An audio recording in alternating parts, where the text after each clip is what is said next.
I'm telling you, these countries are calling us up, kissing my ass. They are dying to make a deal. Please, sir, make a deal. I'll do anything, sir. Hello, 大家好，欢迎回到外媒看中国，我是安博然。Last night at an event in Washington, D.C., a disheveled President Trump joked that world leaders are calling him up, kissing his ass, and begging him for a deal following his April 2 Liberation Day tariffs. But one country is standing strong and refusing to bow down. Trump, who up until just a few minutes ago as this episode is being recorded, was waiting by the phone for a call from President Xi to call off an additional 50% tariff on Chinese goods imported to the US. But that call did not come. Now, why is that? Well, because China's word is gold. China already made its position clear. If the US wants war, China will fight until the end. Today, we'll go beyond the propaganda. This is Reports on China. I'm Andy Borham here in Shanghai. Let's get reporting. President Trump's additional 50% tariff on Chinese goods imported to the US just went into effect, bringing the total rate to a staggering 104%.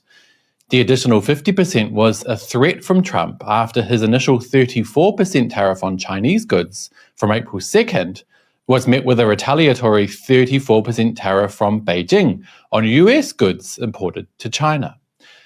Trump, who considers himself a master of business deals, was calling China's bluff, hoping that such a steep increase would send Beijing to its knees, begging Trump for mercy.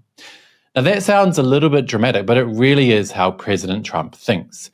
Check out this clip from a dinner event he took part in last night, hours before the new 50% China tariff went into effect, where a clearly disheveled Trump uses crude language to describe his dealings with world leaders.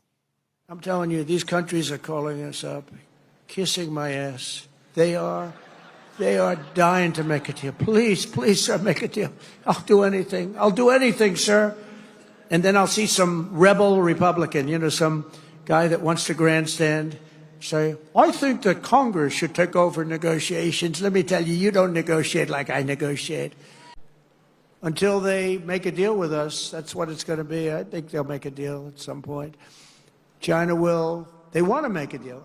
They really do. They want to make a deal. They just don't know how to get it started because they're proud people. China will now pay a big number to our treasury. This is all taxes. And don't let them keep telling you that this is a tax on our people. I hate that. They say it's a tax. No. Well, in 1987, Donald Trump released his book, The Art of the Deal, which is styled as some kind of a negotiation guide with chapters like think big, use your leverage, and fight back.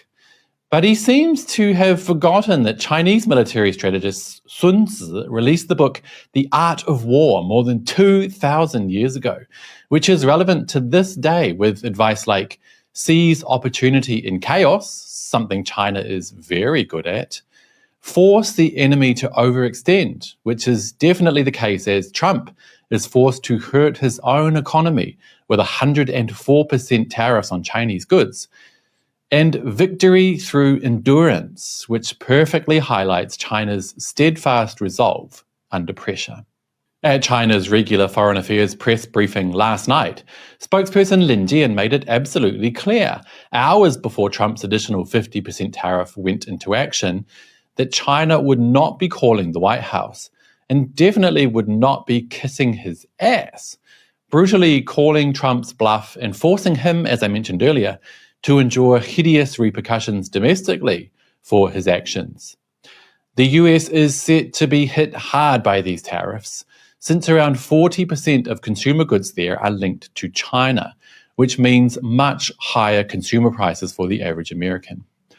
On top of that, estimates suggest that the US could face a 2% increase in inflation, hitting already struggling families across the country the hardest.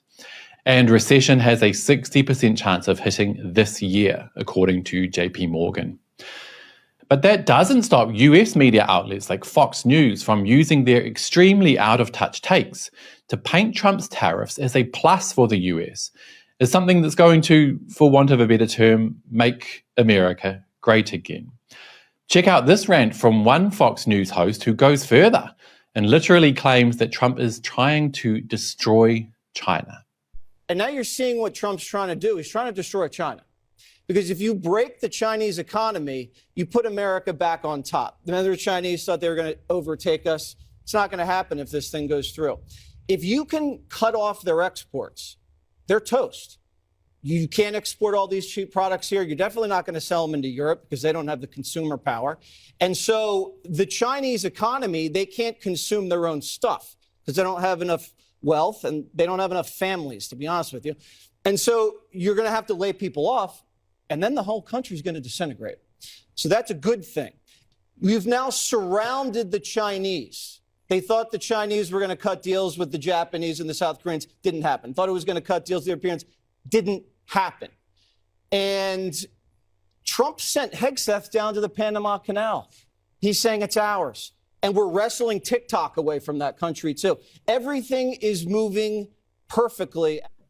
Seriously, it's when I see brain-dead takes like that one that I understand more and more why China has much higher standards for media content. It really gives you a clear insight into the thinking of many of America's media elites. Terrifying, right? Basically, what Trump is trying to achieve with his tariffs, apparently, is an end to Chinese manufacturing dominance and the return of production to the United States. But that cannot and will not work. Firstly, America's high standard of living will mean that factory workers in the United States will need to be paid at least minimum wage, which will drive the cost of their produced goods through the roof. Can you imagine if an iPhone was produced in the US, for example, and what its final cost would be? Truly, a $9,000 iPhone would not be a stretch. That's because you can only have one of these two things: high wages for workers or cheap prices. And funnily enough, White House Press Secretary Caroline Leavitt says Trump wants to make that happen. Take a look. Does the president endorse something that Howard Lutnick said on television this weekend, which was that the army of millions and millions of human beings screwing in little screws to make iPhones, that kind of thing is going to be moving to the U.S.? Is that how the president envisions manufacturing shifting?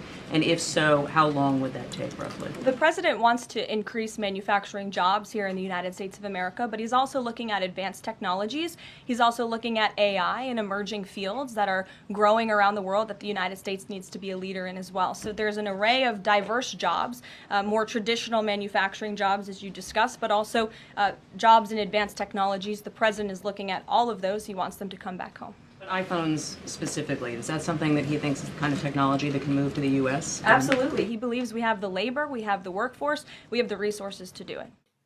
Hilarious, right? Honestly, that is just not going to happen. Can you imagine ordinary Americans wanting to work in factories, sewing up clothes and putting together iPhones? Well, I have a treat for you. You don't have to imagine it because Chinese netizens have already used the power of AI to show you exactly what it would look like. Take a look.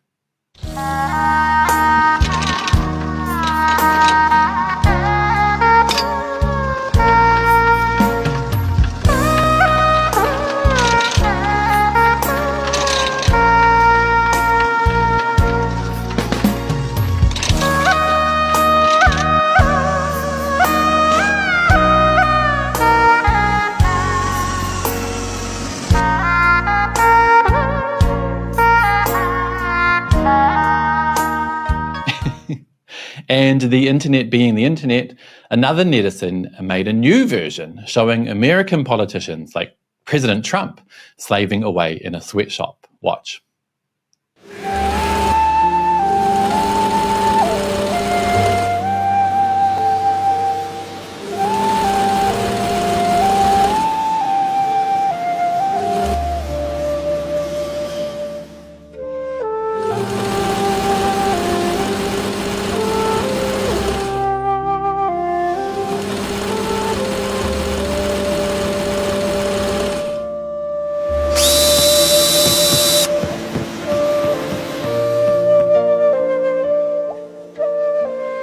Isn't that just so cute? And it's definitely not a stretch if things keep going the way they are. Oh well. And on that note, that will be it for today, you guys. But as always, I'd love to hear your thoughts. Did China do the right thing by not calling and begging Trump for mercy? And how far do you think this trade war will go? Do let me know down below, and don't forget to hit like and subscribe if you haven't already. It really does help the channel. See you all next time. Bye-bye.